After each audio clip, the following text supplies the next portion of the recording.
우리 샬롬 찬양대 찬양 정말 감사합니다. 오늘 감사 제목이 하나 다른 게 있었는데요. 바꿨습니다. 우리 찬양대가 근 2년 횟수를 세야되기 싫습니다만 코로나 기간에 우리 정부에서 찬양대 쓰지 못하게 했죠. 무슨 근거를 가지고 그랬는지 모르겠습니다만 찬양대 쓰지 못하게 했고, 그 덕분에 우리가 한동안 우리 찬양대가 설 수 없었는데 오늘 이렇게 찬양대가 다시 쓰니까 가슴이 뭉클하네요. 정말 하나님 정말 감사드리고요. 앞으로 찬양대가 하나님께 찬양으로 영광을 잘 돌리기를 바랍니다. 제가 이 신학교 다닐 때 예배학 이런 거 배울 때 교수님이 이제 물리적인 나눔이라 해가지고 예배에 3요소 예배 어쩌고 하실 때 설교가 예배의 한 40%를 차지한다. 그리고 찬양이 또 한 40%를 차지한다. 이런 말씀을 하신 적이 있어요. 그 나머지 20%가 기도와 기타 이렇게 구분하신 적이 있는데 그게 꼭 그렇게 나뉘어지는 것은 아닙니다만 그렇게 구분한 적이 있어요. 그래서 이 찬양이 정말 예배에 굉장히 중요한 요소입니다. 아무튼 우리 샬롬 찬양대가 우리 교회 예배의 핵심이다, 이 생각을 가지고, 이 자부심을 가지고 사명감을 가지시고 더 열심히 해주시기를 바랍니다. 5월은 가정의 달입니다. 사람이 살아가는 데 있어서 가장 기본적인 단위는 가정입니다. 그리고 그 가정의 구성원을 우리 가족이라 부릅니다. 가족은 부부와 같이 혼인으로 맺어지거나 부모 자식 같이 혈연으로 이루어지는 구성원을 말합니다. 가족의 특징은 사랑입니다. 그 사랑은 무조건적인 사랑입니다. 즉 가족은 자신이 사랑하고 싶을 때 사랑하는 것이 아니라 의무적으로 사랑하는 것이 아니라는 것이죠. 본능적인 겁니다. 무조건적인 사랑, 이것이 가족 간의 사랑입니다. 그렇기 때문에 사람은 가족과 함께 있을 때 평안하고 행복합니다. 그래서 가정이나 가족이라는 말은 듣기만 해도 우리 마음을 따뜻하게 합니다. 또한 가정 혹은 가족은 세상에서 가장 아름다운 공동체이고 가장 여유롭고 가장 높은 공동체다, 또 이렇게도 말하네요. 그러니까 아무리 많은 돈을 벌어도 아무리 높은 지위에 올라도 가정이 없는 사람은 높을 수가 없다, 이렇게 얘기합니다. 여러분 주병진이라는 개그맨을 아실 거예요. 제가 어렸을 때 이 주병진이라는 사람이 아주 최고의 인기를 누렸습니다. 근데 이 주병진이라는 사람이 사업도 했어요. 그 사업체가 저희 집 앞 그 근처에 있었습니다. 그래서 제가 주병진을 가끔 보기도 했는데요. 굉장히 잘 나갔고 돈도 많은 부자죠. 그러다가 작년인가 제가 텔레비에서 한번 봤어요. 서울에서 가장 좋은 아파트 최꼭대기에, 그 펜트하우스라고 하죠, 최꼭대기에 살고 있었습니다. 아주 높고 아주 넓은 집에 살고 있었습니다. 그런데 65세가 되도록 부인과 자식 없이 혼자 살고 있었습니다. 아주 높은 곳에 살고 있고 수백억의 자산이 있는 아주 높은 사람인데 참 쓸쓸하게 보였습니다. 높아 보이지가 않았습니다. 사랑이 충만해 따뜻한 품이 있는 가정은 물질이 넉넉하지 않더라도 여유롭습니다. 비록 높은 지위에 있지 않더라도 높은 데 살아가고 있는 것과 같다고 할 수 있습니다. 또한 가정은 학교입니다. 인생 대부분의 경험은 가족이라는 환경 속에서 이루어집니다. 가정 안에서 우리가 사랑을 배우고요, 가정 안에서 우리가 봉사를 배우고 또 여러 가지 살아가는 노하우들을 자연스럽게 배웁니다. 그러나 지금 우리의 가정 현실은 참담하죠. 역기능 가정이라는 말이 있는데 이 역기능 가정이라는 것은 뭘 말하냐면 제 기능을 다 하지 못하는 가정을 역기능 가정이라 말합니다. 즉 인간이 가지고 있는 가장 기본적인 신체적 욕구, 정서적 욕구를 충족시켜주지 못하고 자녀들의 정상적인 양육을 할 수 없는 가정을 역기능 가정이라 그럽니다. 이 역기능 가정에서는 우리 인간의 기본적인 욕구가 충족될 수가 없고 인간의 감정이 억압이 되고 자아가 제대로 성장할 수 없습니다. 그래서 이런 역기능 가정이 인간 사회의 많은 문제점들의 출발점이 되죠. 좀 더 구체적으로 말씀드리면 습관적으로 술을 마시는 알코올 중독자가 있는 가정은 역기능 가정일 가능성이 큽니다. 가정을 돌보지 않고 일 중독자가 있는 가정, 도박에 빠진 가족이 있는 가정, 외도를 한 부모나 이혼한 가정, 재혼한 가정, 편부, 편모, 계부, 계모 밑에서 사는 가정. 그렇다고 뭐 재혼이나 뭐 편모 밑에 있다고 다 엮이는 가정이라는 것은 아닌데, 하여튼 이러한 이유가 갈등이 폭발하거나 폭발 직전에 가정이 되는 경우가 많다, 이런 뜻입니다. 의처증이나 의부증을 가진 부모를 둔 가정이 엮이는 가정일 가능성이 높은 것이죠. 기본적인 가정 생활 유지할 수 없을 정도로 어려운 가정, 찢어지게 가난한 가정도 이 역기능의 가정이 될 가능성이 높다, 이런 얘기입니다. 이러한 역기능의 가정, 비정상적인 가정이 여러분 우리 주위에 얼마나 될까요?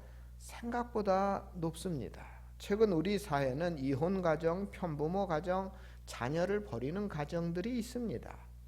특히 배우자 사망이나 이혼, 자녀를 나몰라라 하거나 별거 등의 이런 결손 가정, 편부모와 자녀로 구성되어 있는 가정이 얼마나 될까 조사해 봤더니 2020년 통계에 의하면 8.9%라 그럽니다. 10가정 중 한 가정이 조금 못되게 9%니까요.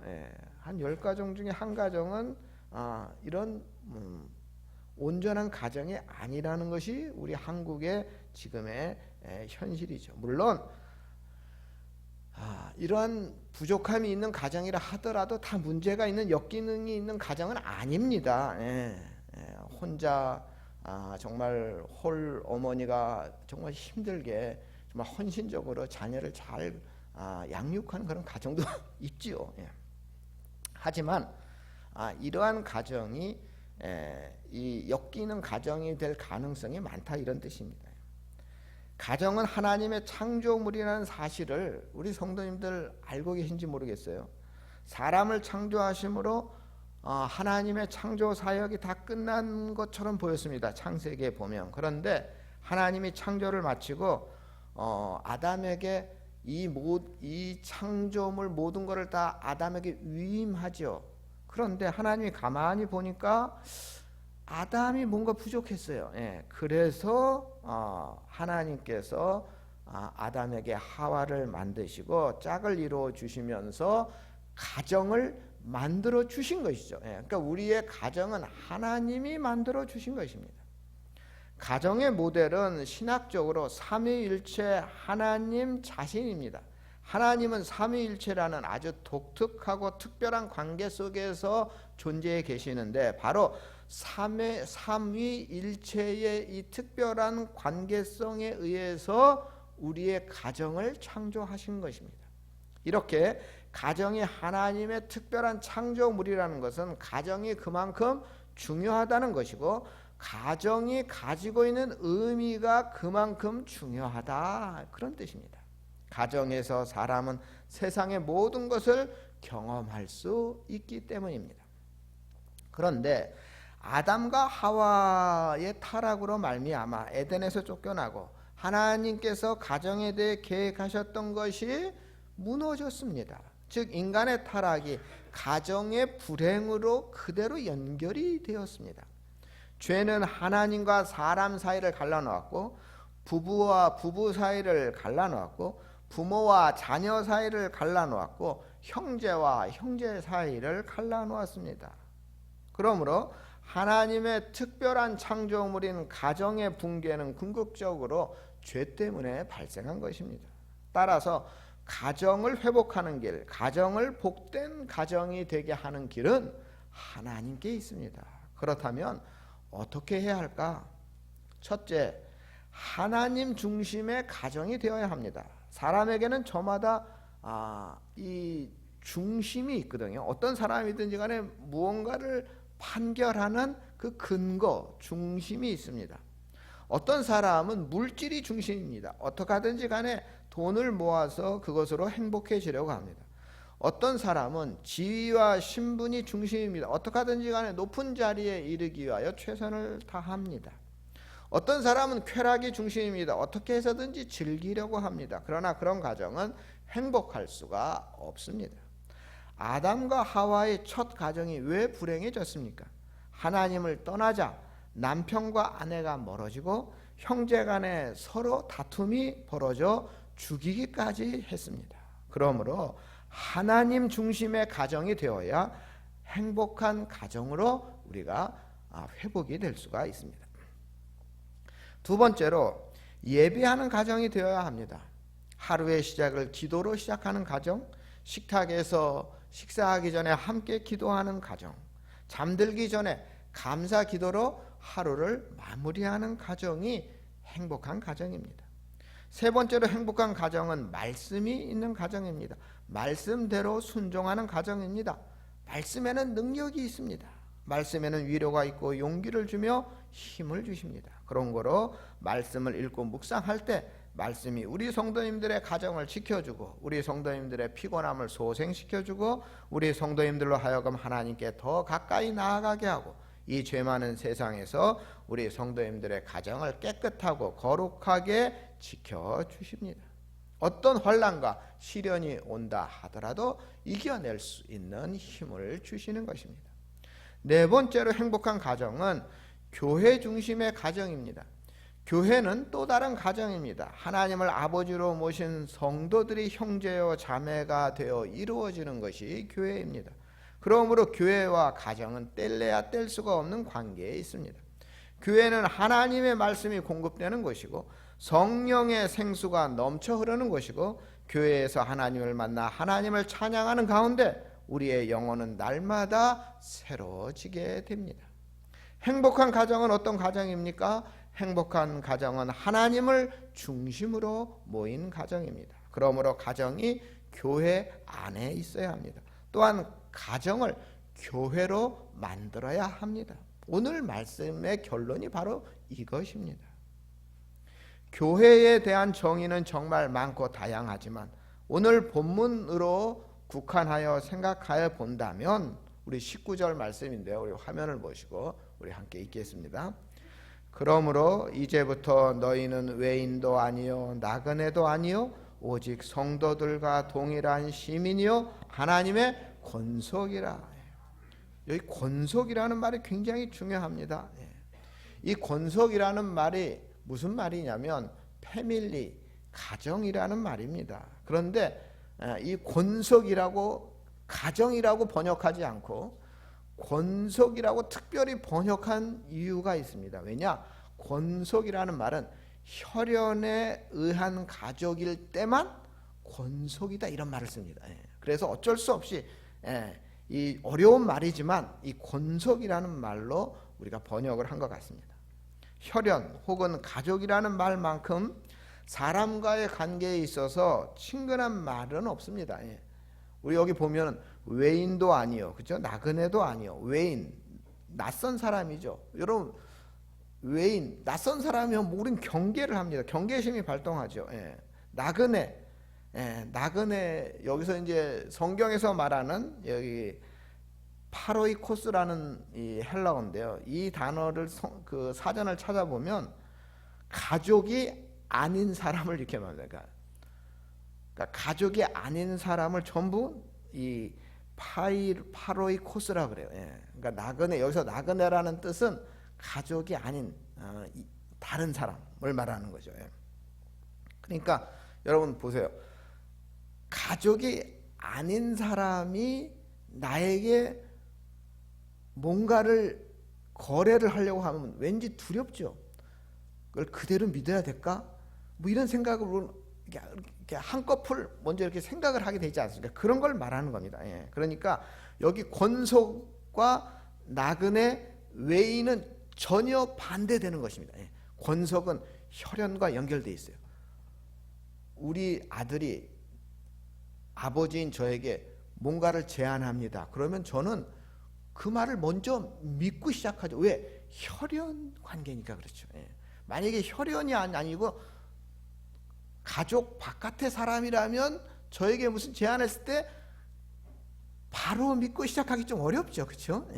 왜냐하면 요즘 세상이 너무 험하니까. 그러니까 이 권속, 이 말이 여러분 굉장히 중요한 말입니다. 이 혈연으로 이어진 것이에요. 그래서 교회는, 즉 교회 안에 성도들은 더 이상 외인도 아니에요. 나그네도 아니에요. 뭐라고요? 권속. 권속이 뭐라고요? 혈연으로 연결된 가족이에요. 혈연으로 연결된 가족. 이 자리에 앉아 계신 우리 모두는 권속이에요. 권속. 혈연으로 연결된 가족이라는 뜻입니다. 하나님이 아버지고 우리는 예수 그리스도의 피, 예수 그리스도의 피로 하나가 된 신령한 혈연 공동체인 겁니다. 이처럼 교회는 권속, 또 하나의 가정인 것입니다. 교회는 건물이 아닙니다. 어떤 조직이나 제도, 기관이 아닙니다. 교회는 우리가 소속된 권속, 혈연으로 이어진 가족입니다. 따라서 교회에 간다, 이 말은 어느 장소에 가는 것이 아니라 하나님이 아버지로 계시고 하나님이 자녀들과 함께 있는 우리 가정으로 간다, 이런 뜻입니다. 따라서 교회는 가정이고 가정은 교회인 것입니다. 지금 한국교회에 자성의 목소리가 있습니다.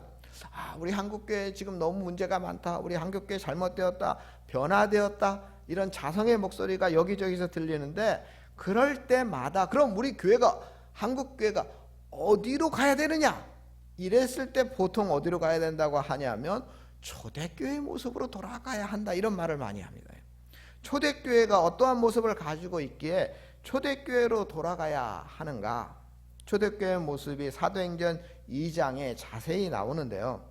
그 특징은 가족적이라는 것입니다. 초대교회 안에는 어렵고 힘든 사람들이 많이 있었지만 그들은 서로 위로하고 서로 모든 것을 함께 유무상통 서로 함께 나누었습니다. 자신의 재산과 소유를 팔아서 필요한 사람들에게 나누었습니다. 이러한 모습은 이방인들의 눈에는 놀라웠어요. 뭐 이런 사람들이 있지. 그리고 놀라운 가운데 그들을 칭찬합니다. 그래서 생겨난 말이 저들은 그리스도인이다, 크리스찬이다, 이 말이 생겨난 겁니다. 그러니까 크리스찬이란 말은 칭찬이, 저들은 뭔가 달라, 저들은 모든 것을 서로 나누고 서로 위로하고 유무상통하네, 참 신기하네, 저들은 꼭 가족 같아, 권속, 혈연으로 연결되어 있는 것 같아, 이렇게 하면서 칭찬한 말이 그리스도인, 크리스찬이란 말입니다. 그런데 오늘 교회는 어떻습니까? 이러한 가족성을 상실했습니다. 교회 안에서의 친밀함이 없습니다. 진실된 나눔이 없을 뿐더러 뭔가 우리가 혈연처럼 그렇게 상대방의 아픔이 그렇게 아픔으로 다가오지 않습니다. 이것이 오늘 교회의 슬픔입니다. 교회가 친목 모임이 되었고 상담소가 되어버렸습니다. 참된 회복도 없고 진실된 행복도 없습니다. 여기에 교회의 불안함이 존재하는 것입니다. 따라서 교회가 건강하려면 권속, 가족됨을 회복해야 됩니다. 교회는 모든 것을 함께하는 공동체입니다. 교회를 회복하는 것은 바로 가족 공동체를 회복하는 데 있는 것입니다. 이렇게 교회가 가족 공동체됨을 회복하기 위해서는 몇 가지를 우리가 실천해야 될 일들이 있습니다. 첫째는 하나님과 함께 동고동락을 해야 합니다. 세상에서 가장 이해하고 이해받아야 하는 것이 가정입니다. 가족을 이해하지 못하는 사람은 가족의 자격을 상실한 사람입니다. 무슨 말이냐? 우리 교회가 또 우리 가정이 되기 위해서는 하나님을 더 깊이 알아야 되고 하나님의 마음과 뜻을 잘 알아야 되고 하나님의 그 놀라운 은혜를 우리가 알아야 됩니다. 그럴 때 우리는 저절로 가족 공동체가 자연스럽게 이루어지겠죠. 두 번째로 교회 공동체가 가족 공동체가 되기 위해서는 예배를 잘 드려야 됩니다. 예배는 대가족 행사입니다. 예배는 흩어져 있던 가족들이 모여서 하나님 아버지를 경배하는 것입니다. 그렇기 때문에 예배는 나 혼자 드리는 것이 절대 아닙니다. 온 가족들이 함께 모여서 드리는 것이 예배입니다. 그래서 예배는 함께 하는 것이고 가족이 어울려서 함께 드리는 것이 예배입니다. 따라서 예배를 통하여 우리는 가족 공동체를 회복해야 하는 것입니다. 세 번째, 가족 공동체인 교회는 사랑이 넘쳐야 됩니다. 혈연 간에는 세상에 어느 것보다 더 끈끈한 사랑이 있습니다. 그래서 우리말에도 물보다 피가 진한 거 아니겠습니까? 핏줄이 뭐라고?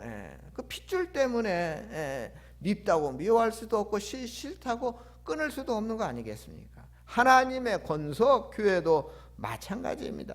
팔은 안으로 굳고 피는 물보다 진하다는 말같이 권속끼리는 잘못을 덮어주고 대외적으로 가정의 잘못을 나타내지 않고 사랑으로 덮는 것입니다. 사랑이 없는 가정 권속들은 이미 파탄된 가정입니다. 권속의 존재 가치가 없는 것입니다. 하나님의 권속은 그래서 사랑으로 뭉쳐 있습니다. 하나님은 우리를 사랑하고 우리는 하나님을 사랑하는 그 사랑의 권속, 그 사랑이 권속, 그 권속 혈연으로 연결하는 그 성령의 그 보혈의 은혜로 서로 연결되는 그것이 바로 교회인 것이죠. 3년 전부터인가요? 우리 교회 수요 예배에 나오시고 또 이제 주일 예배도 어쩌다 나오시는 분이 계세요. 군산 원당교회, 우리 기장교회인데 군산 원당교회 권사님이 계셔요. 이분이 우리 교회 하여튼간 열심히 지금 뭐 우리 교회 방송 있지 않습니까? 그 방송도 열심히 참여하신 분이에요. 근데 얼마 전에 장례가 있었고 그 권사님이 저에게 찾아오셔서 조의금을 전달해 달라고 저를 찾아오셨어요. 목사인 저는 깜짝 놀랐습니다. 이분이 뭐 상당하신 분하고 친한 것도 아닌데 말이죠. 제가 할 이야기는 많지만 결론을 말씀드리면 군산에 있는 그 원당교회가 꽤 오래된 교회, 100년도 넘은 그런 교회인데 그 군산 원당교회가 참 좋은 교회다 이런 생각이 들었습니다. 그 권사님은 교회에서 신앙교육을 잘 받으신 것입니다. 교회 구성원을 권속, 혈연, 가족으로 인식하고 계신 것이 분명합니다. 아니 본교회도 아니고 가끔 참석하는 교회지만 그래도 이 권사님은 내가 전흥교회에 출석하고 있으니 전흥교회 교우들과 나와 하나님의 혈연 공동체다. 이러한 의식이, 이러한 믿음을 이분이 가지고 계신 것입니다. 이 권사님의 귀한 믿음을 우리 전흥교회 성도님들이 배워야 할 믿음이라고 저는 생각합니다. 가까운 이웃이 먼 친척보다 낫다는 말이 있는 것 같이 우리 성도들의 대소사를 살피고 서로 나누면서 사랑을 확인하는 것이 필요하다는 것을 여러분들 꼭 기억하시기 바랍니다. 말씀을 마무리하겠습니다. 하나님께서 사람에게 가장 최초로 허락하신 공동체가 가정입니다. 즉 가정은 하나님이 창조하시고 설계하신 것입니다. 이것은 하나님께서 그만큼 가정을 중요하게 여기시고 계신다는 뜻입니다. 가족은 혈연이라고 하는 끈에 의해서 가정의 구성원으로 서로 혈연으로 이어집니다. 그러나 이 가정들이 사탄의 유혹에 넘어간 죄로 말미암아 깨어졌습니다. 그 결과 현대의 가정들이 얼마나 깨어졌으며 또 깨어지고 있는지 모릅니다. 이러한 가정을 다시 세우고 회복하는 일에 우리 교회가 앞장서야 하는 것입니다. 그리고 가정의 회복을 위해 배우고 애쓰는 그런 교회가 되어야 합니다. 왜냐하면 교회가 하나님의 가정이기 때문입니다. 오늘 본문에서 사도 바울이 말하는 것은 교회가 예수 그리스도를 통한 하나님의 가정, 하나님의 권속, 하나님의 가정이라는 것입니다. 제가 예전에 서울에서 전도사로 사역할 때 성탄절 12월 25일을 기뻐하지 않고 슬퍼하는 집사님 부부가 계셨어요. 자기 어린 딸이 12월 25일 날 교통사고로 죽었답니다. 예. 그러니까 그 뒤로 12월 25일 날 다 기뻐하는데 자기는 기뻐할 수가 없어요. 예. 그래서 이 집사님 부부에게 있어서는 이 성탄절이 전혀 기쁘지 않은 날이에요. 예. 저는 이 이야기를 듣고, 야, 그분이 믿음이 좋으세요. 교회 정말 빠지지 않고 열심히 다니시는 믿음 좋으신데, 이렇게 믿음 좋은 분도 이 성탄절이 슬픈 날일 수 있구나 하는 사실을 알고 놀랍기도 하고, 좀 참 뒤통수를 한 대 맞은 것 같은, 그러면서 많은 생각을 할 수 있는, 그래서 인간 이해에 대해서 이해의 폭을 넓힐 수 있는 그런 기회가 있었습니다. 그리고 또 한 번은 5월 가정의 달을 싫어하는 집사님을 만난 적도 있습니다. 예. 어느 교회나 5월을 가정의 달로 다 정합니다. 안 그런 교회가 없어요. 그렇죠? 다 5월은 가정의 달로 정합니다. 그리고 5월 달에는 목사님들이 가정에 대한 설교를 다 하셔요. 저도 하고 있고요. 예, 가정 설교를 합니다. 이 여자 집사님은 일찍이 이혼을 당했고 혼자 사시는 분이었는데 저에게 푸념하듯이 이런 이야기를 하셨어요. 5월은 너무 잔인합니다. 성경적인 가정, 그건 남의 이야기고요. 혼자 사는 저에게 부부 금술에 대한 설교는 더 잔인하고요. 자식을 잃은 저에게 부모와 자녀의 설교는 얼마나 고통인지 모릅니다. 이런 말씀을 저에게 하시더라고요. 예. 그때도 저 너무 놀랐습니다. 이런 분도 있구나. 예. 목회적 다양성의 폭을 그런 고민을 했던 그런 시간이었습니다. 고민하면서 제가 깨달은 것이 교회가 가정이라는 것이 반드시 연결이 돼야 되겠구나. 따라서 가정의 결론은 항상 하나님의 거룩한 가정, 하나님의 권속, 교회가 돼야 하는구나 하는 것을 제가 알았습니다. 즉 개별 가정보다 더 중요한 가정이 교회이고 성도의 진정한 가정, 지상 천국, 천국의 분소인 교회, 이런 설교를 해야 되겠구나 하는 생각을 한 적이 있습니다.